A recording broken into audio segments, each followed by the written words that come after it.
Meus irmãos, nós começamos o mês da família, nós batistas começamos o mês da família. Então os batistas brasileiros no mês de maio têm como hábito, não é uma comemoração, mas é um modo de dar valor a uma instituição, são os batistas. O mês de maio então é um mês especial. E como é que é importante falar de família numa época em que praticamente qualquer coisa que se una se torna família. Qualquer coisa mais ou menos tem se configurado família. E quando eu falo qualquer coisa, meu irmão e minha irmã, é qualquer coisa mesmo. Eu separei aqui um monte de reportagem que veio vindo à minha memória. E olha só, G1, essas notícias não são necessariamente dessa semana, tá? Engenheiro chinês se casa com mulher robô construída por ele mesmo. O Tempo, australiano diz desistir de encontrar com uma mulher e se casa com um robô. Tec Tudo, homem se casa com holograma e relação entra em crise.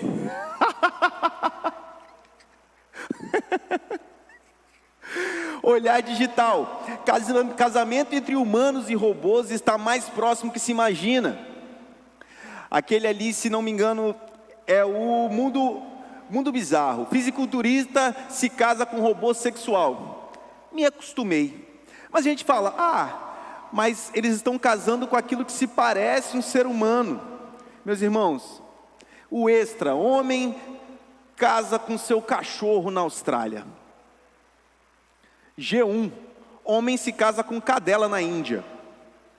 O Tempo, ex-modelo desiste de homens e vai se casar com cachorro. R7, mulher casa com árvore centenária e até muda o nome após a cerimônia. Meus irmãos, precisamos falar de família, porque os dias estão complicados. Como eu disse, qualquer coisa tem tido status familiar. Essas notícias, meus irmãos, elas estão fáceis de acessar. Vocês em casa, chega no aplicativo de pesquisa que vocês gostam de utilizar como padrão, faça a pesquisa. Elas estão disponíveis para que você leia, para que você saiba o que está acontecendo e para que você entenda a importância da gente falar de família, de porquê que nós batistas brasileiros dedicamos um 12º do ano para falar de família. Óbvio que tudo que a gente traz para o púlpito deve emanar das Escrituras. Por isso, nós vamos ler um texto. Hoje eu vou ler um versículo, Dodô, para você que fala que eu só leio um capítulo inteiro. Segunda carta do apóstolo Paulo aos Coríntios, capítulo 13, verso 14. O último verso da segunda carta de Paulo aos Coríntios. Então vai lá, as cartas de Paulo estão em ordem de tamanho. Então, Romanos, Corinto. Gálatas, Efésios, Filipenses, Colossenses, Tessalonicenses. Você pode ver, é da maior para menor, até Filemon, que é um filetim, tá bom? Então, 2 Coríntios 13, 14, o texto é curtíssimo, fala bem assim na Nova Versão Internacional. A graça do Senhor Jesus Cristo, o amor de Deus e a comunhão do Espírito Santo seja com todos vocês.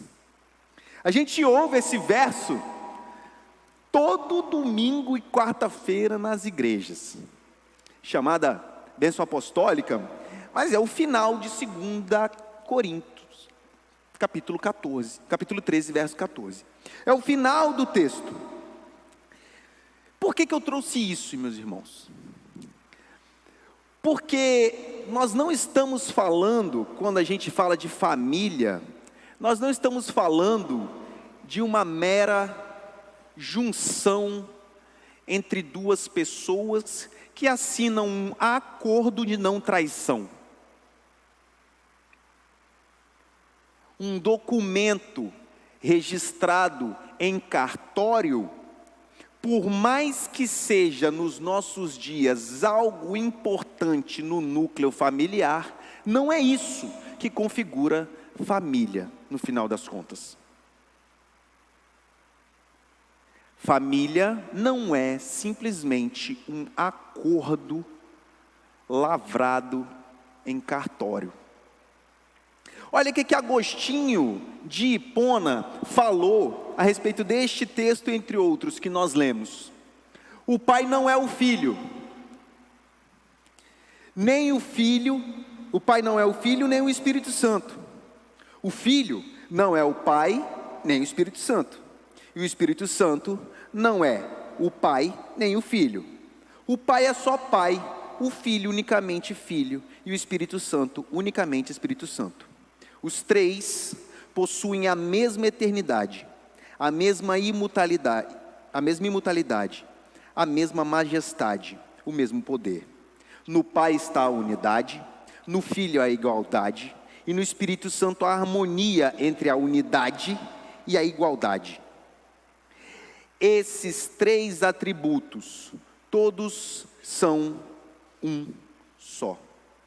Por causa do Pai, todos são iguais. Por causa do Filho, todos são conexos. E por causa do Espírito Santo. Então, olha só. São três atributos. Todos são um só por causa do Pai. Todos são iguais por causa do Filho. E conexos por causa do Espírito Santo. Pai, Filho e Espírito Santo são família. Família. Somente em uma família, por exemplo, há um pai e um filho. E eles têm funções distintas nessa família eterna. Essas funções, eles não são as mesmas funções. Três pessoas subsistem distintas umas das outras, em uma única divindade. É uma loucura na nossa cabeça. Assim também são nossas famílias, né? São norteadas por Deus, e onde cada membro dessa unidade familiar tem funções distintas. Assim, Deus é três pessoas, né? Que é um Deus com funções distintas. Pai, mãe e filhos também são assim, uma família com funções distintas. A nossa mensagem de hoje é atrevida, porque é uma mensagem onde a gente vai falar de um Deus triuno em família. É uma mensagem que não é uma mensagem que a gente vê comumente nos púlpitos. Não é uma mensagem que a gente vê dialogar nos púlpitos, a gente vê mais em escola bíblica dominical. Mas todo texto que está na palavra de Deus, ele é um texto que precisa vir ao púlpito. E hoje nós vamos falar de Trindade. Hoje nós vamos apresentar esse Deus que é Pai, e que é Filho, e que é Espírito. Hoje nós vamos apresentar um Deus que é família. Vamos apresentar um Deus que decidiu, na sua eternidade e soberania, ser Pai e ser Filho. Primeiro ponto, meus irmãos, que a gente vai tratar é o Filho. O texto começa: a graça do Senhor Jesus Cristo. Engraçado que o capítulo 13 de 2 Coríntios é um texto severo com a igreja. É um texto onde Paulo ele pega pesado com a igreja e termina com uma bênção maravilhosa, uma bênção graciosa dessa. E ele começa falando: a graça do Senhor Jesus. Por que Paulo não começa com Pai? Paulo começa com Filho. Em outros momentos, Paulo começa com Deus. Quando ele vai apresentar a divindade, ele começa com Deus, Pai de nosso Senhor Jesus Cristo. Mas aqui, nessa bênção final, ele começa anunciando a graça do Filho. Paulo já começa nos dizendo que nessa relação familiar eterna não há uma hierarquia, não existe um Deus maior do que o outro, como alguns pensam. O Deus Pai, o Deus Filho e o Deus Espírito Santo. Não. Nós estamos falando de uma divindade em 3 pessoas. E essa divindade em 3 pessoas distintas, com atribuições distintas, apresenta primeiro, por Paulo, a graça do Senhor Jesus Cristo. Graça, meus irmãos, muita gente fala, é um favor não merecido, mas essa fala ela pode ser um pouco mais aprofundada, porque quando a gente fala em graça, a gente está falando em perdão. Só que Deus nos perdoa sem que nós tivéssemos pedido. Deus em Jesus Cristo, Ele nos perdoa antes mesmo dos nossos joelhos serem dobrados, porque o Cristo morreu na cruz quando éramos inimigos de Deus. E essa nossa inimizade, esse nosso afastamento, não foi impedimento para que o Deus Todo-Poderoso morresse numa cruz para nos salvar. O sangue de Jesus correu na cruz devido à sua graça, que vem colada com a sua misericórdia, que vem de mãos dadas com a sua clemência, que vem junto com o seu perdão. Só que você ainda não tinha pedido perdão para Deus.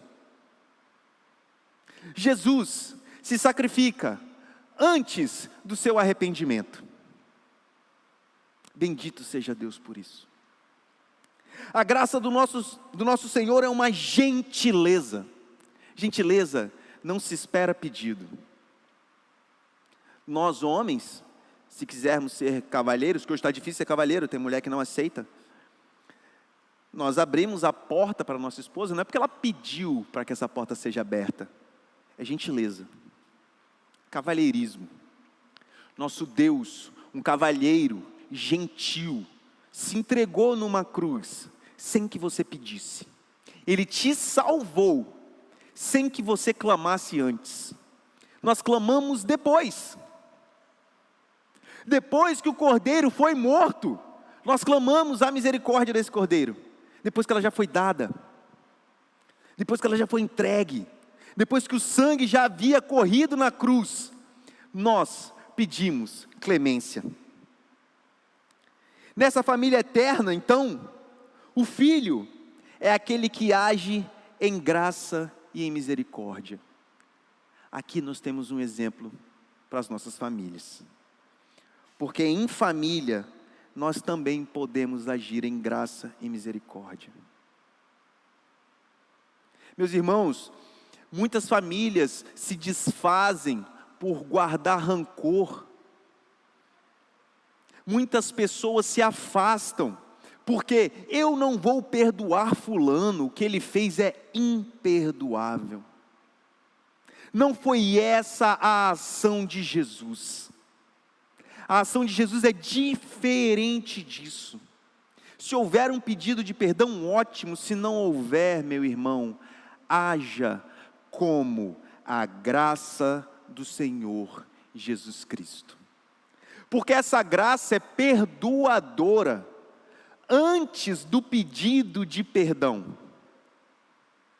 Essa graça ela foi manifesta na cruz antes que eu nascesse. Antes que eu pecasse, antes que eu viesse ao mundo, Jesus já havia me perdoado.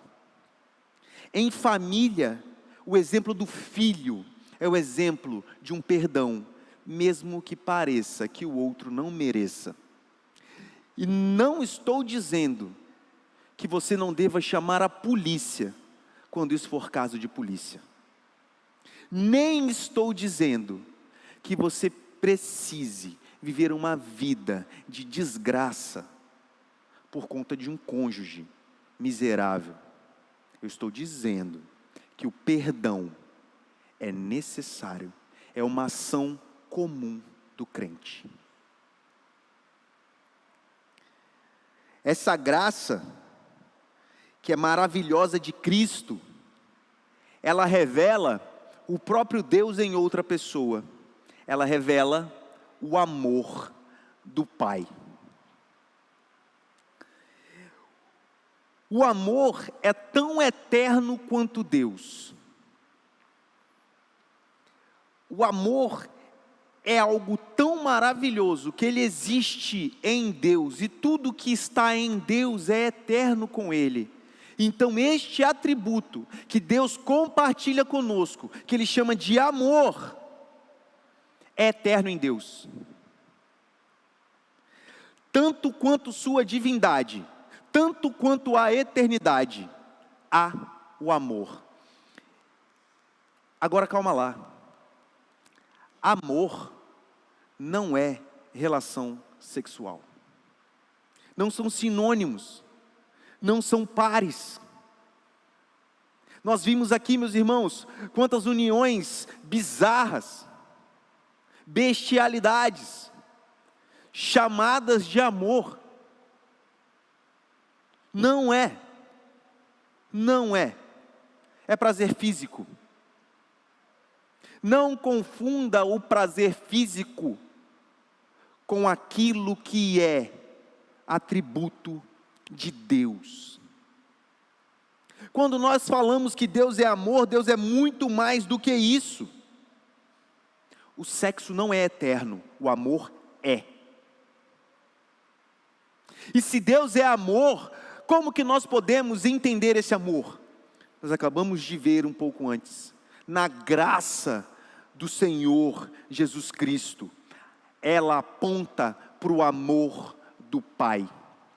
Somente um pai completamente amoroso e piedoso envia o seu próprio filho para pagar um pecado que é meu.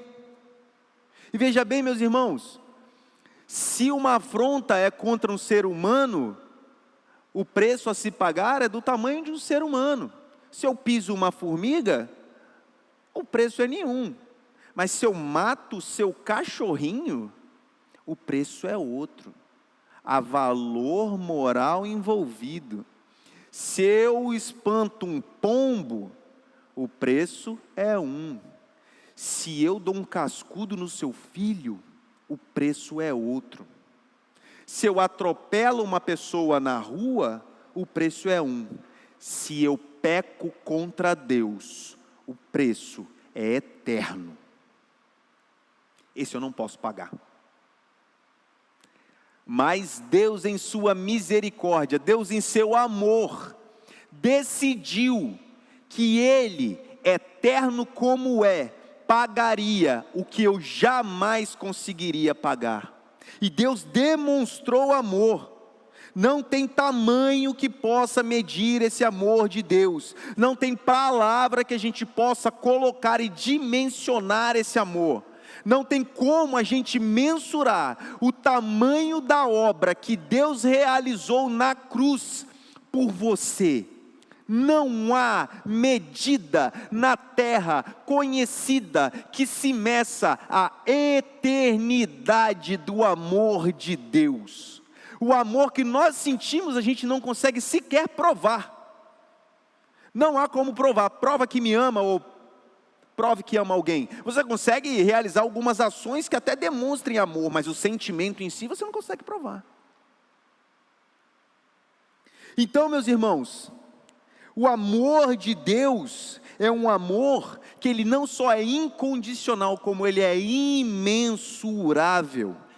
Na família eterna, Deus, o Pai, é aquele que tem amor como seu principal atributo. E aqui, nós apresentamos mais um ponto que nós temos que agir em família. Porque nós também temos que amar os nossos familiares, a nossa família incondicionalmente. Como assim tem que amar? Isso mesmo, irmão. Meu irmão, minha irmã, o amor é uma decisão. O amor não é, estou sentindo, isso é paixão, aquele gelinho na barriga, quando a gente, quando eu estava olhando a Ju passar, era assim que fazia, dava uma coisa aqui na minha barriga e tal, falei, gente, ela não vai me reparar nunca, e eu tenho um péssimo problema, que eu não sei dar a tal ideia gospel, nem a outra eu não sabia, muito difícil, então eu falava, ela não vai me olhar não, aí ia para casa, poxa vida, cara, qualquer dia ela vai passar de mão dada com outro camarada, porque eu sou lerdo. Deus foi misericordioso com a minha vida. Mas o amor não é esse sentimento, o amor é uma decisão. Eu decidi amar. E não é porque outra pessoa merece. É porque eu decidi. É porque assim como Deus me amou, entregou a vida dele pela minha, eu, como diz em 1 João capítulo 3, é massa, né? Porque João 3,16, Deus amou o mundo de tal maneira que enviou o seu único filho para todo aquele que nele crê, não pereça, mas tenha a vida eterna. Primeira carta de João 3,16, e nisso consiste o amor. Assim como Cristo entregou a vida pela igreja, entrega a tua vida pelo teu irmão. Os dois são 3,16. Essa é uma decisão. Não é assim, nossa, eu estou sentindo no coração de entregar a minha vida no lugar do meu irmão que está indo para a fogueira. Porque era essa a realidade deles, que está indo para a cova dos leões, que está indo para a ponta da espada, ou que está indo ser esquartejado. É uma decisão, dar a vida pelos nossos familiares, fazer o possível para que eles sejam vistos, ser degrau para a nossa família. Imagina um casal, meus irmãos, onde o marido, ele faz de tudo para o crescimento da esposa, e a esposa faz de tudo pelo crescimento do marido, onde um é degrau do outro, os dois crescem juntos. Mas não, muitas vezes o que nós vemos é alguém encostado, é alguém deitado, é alguém esperando que o outro ame para que eu também possa retribuir amor. Feliz é o casal que ama como Deus, feliz é a família que ama como Deus, porque esse amor é incondicional. Então uma família que caminha em graça, aponta para o amor, assim como a graça do Senhor Jesus Cristo aponta para o amor de Deus, que avança para a comunhão do Espírito. A comunhão do Espírito aponta também para a nossa comunhão. Somos corpo assim bem ajustado, totalmente ligados, unidos vivendo em amor. Uma família sem qualquer falsidade, dizendo a verdade. A gente não faz isso nem em casa, né? Quanto mais que na igreja, que mentira, estão cantando. Irmãos, o amor de Deus leva à comunhão do Espírito na Santa Trindade, na Trindade eterna, nessa relação trinitária, a graça, amor e comunhão, e isso vem apontando para nós. A gente também caminha em graça, assim como nosso Senhor Jesus Cristo, também praticamos o amor, assim como é o nosso Deus, e fazemos a comunhão, assim como o Espírito Santo de Deus. A gente primeiro tem comunhão com Deus, e o Espírito é Deus. Então quando a gente diz que nessa reunião Deus habita, o Espírito de Deus habita, nós estamos falando da própria divindade, na pessoa do Espírito Santo. O Espírito de Deus, ele não é somente uma pomba, como a gente costuma imaginar. Na verdade eu até coloquei ali, como a gente costuma imaginar, porque o Espírito desceu como uma pomba no batismo de Jesus. Mas ele também não é simplesmente algo que está etéreo, algo que está intocável, passando pelos nossos dedos, veias e tudo mais. É Deus nos consolando, é o outro Consolador enviado pelo Altíssimo para estar conosco, para que Deus mesmo esteja conosco caminhando ainda nos dias de hoje, não mais detido pela sua materialidade como estava Cristo, que estava presente em um momento específico da história, em um local específico desse planeta. Cristo, Deus, resolveu se limitar. Mas agora o Deus volta a ser ilimitável, e caminha ao nosso lado como um paráclitos, como um ajudador, como um consolador, nos dando orientações. Aqui nós temos também mais um ponto para nossas famílias, que nós podemos olhar para a Trindade Santa e apontar para as nossas casas. Você é paráclitos da sua família? Você está junto da sua família? Você está instruindo a sua família qual é o caminho correto? Você está sempre ao lado quando precisa? Você está sempre presente nos momentos de dificuldade e necessidade? Você consegue estar ao lado da sua família mesmo quando ela erra? Porque a comunhão do Espírito é por conta do amor do Pai, que é apontado pela graça do Filho. Essa unidade, essa comunhão, essa vida em harmonia, está presente em um lar de amor e graça. O nosso Deus Todo-Poderoso, Ele também é um Deus de comunhão. As nossas famílias precisam estar em comunhão. O exemplo de Deus para nós, em sua magnífica presença trinitária, é uma presença, é um apontamento, é uma demonstração de família, para as nossas famílias também.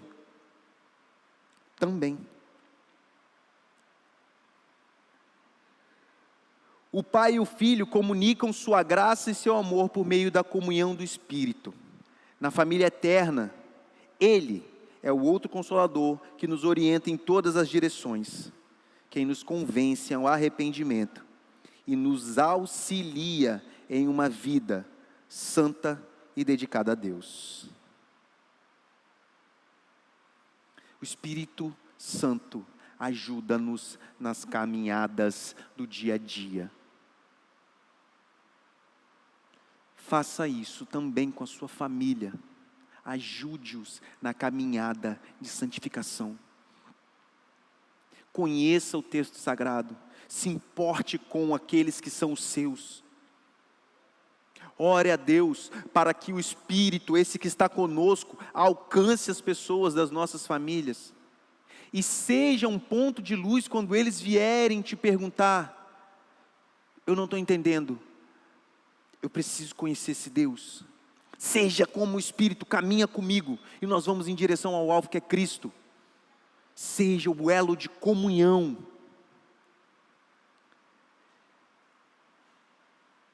A conclusão, meus irmãos, ela é até óbvia.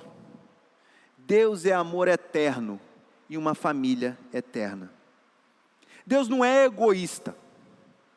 Quando fala assim, Deus é amor, Ele não é amor pelo seu reflexo no espelho. Vamos imaginar que Deus tivesse um reflexo. Ele não é o amor pelo seu reflexo no espelho, nem amor pelo seu ego.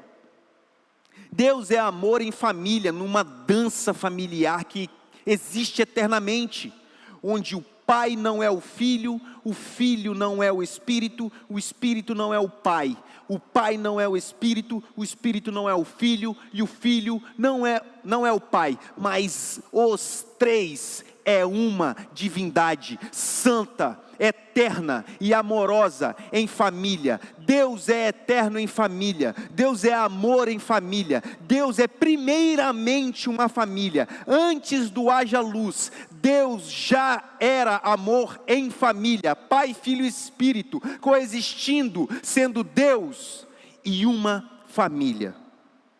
Quando Deus elaborou em seu plano santo que nós vivêssemos em família, não fez nada diferente daquilo que já lhe era familiar. A família é plano de Deus, então as regras são dele, e as regras estão aqui. A regra para a família é santa e sagrada, não é gambiarra. As regras foram postas pelo inventor. O manual foi escrito por intermédio da inspiração desse inventor. Quando Deus pensou em família, Ele não pensou em seres iguais, que dobram sua força quando juntos. Ele pensou em seres diferentes, que se completam e têm força quando juntos. A imagem de Deus, quando está em família, apresenta ao mundo um dos maiores atributos que esse planeta pode conhecer, que é o amor de Deus. A nossa família, ela é um ponto de amor a Deus. Vamos orar, meus irmãos. Vamos orar porque a família tem sido muito atacada, e quando eu falo isso, eu não estou falando estou fazendo política não, eu estou falando que a família tem sido atacada há muitos anos. Os lares se desfazem à toa, os filhos não respeitam mais os pais também não respeitam mais os filhos. A gente tem vivido tempos difíceis em família, a gente tem vivido momentos complicados em família, mas o Senhor há de nos dar sabedoria, e há de reesquentar o amor em nossos corações, e que Deus tenha misericórdia de nós. Senhor, foi aqui exposta a Tua palavra, Pai, que o Teu Espírito transforme no nosso coração, que isso tudo que foi dito, Pai, da minha maneira, que o Senhor traduza, Pai, da maneira correta ao coração dos meus irmãos, Pai. Abençoe Teus filhos, abençoe cada um dos Teus filhos, Pai. Abençoe as famílias do Brasil, abençoe a igreja, Pai, que ela faça um apontamento santo e puro das famílias, e que a graça do nosso Senhor Jesus Cristo, o amor do Pai e as doces e eternas consolações do Espírito Santo estejam com todas as famílias aqui da Igreja Batista em Araçás, mas também com todas as famílias das igrejas espalhadas pela face da terra, e também com todas as famílias que se dedicam na face da terra, para a honra do Teu nome, Senhor. Amém.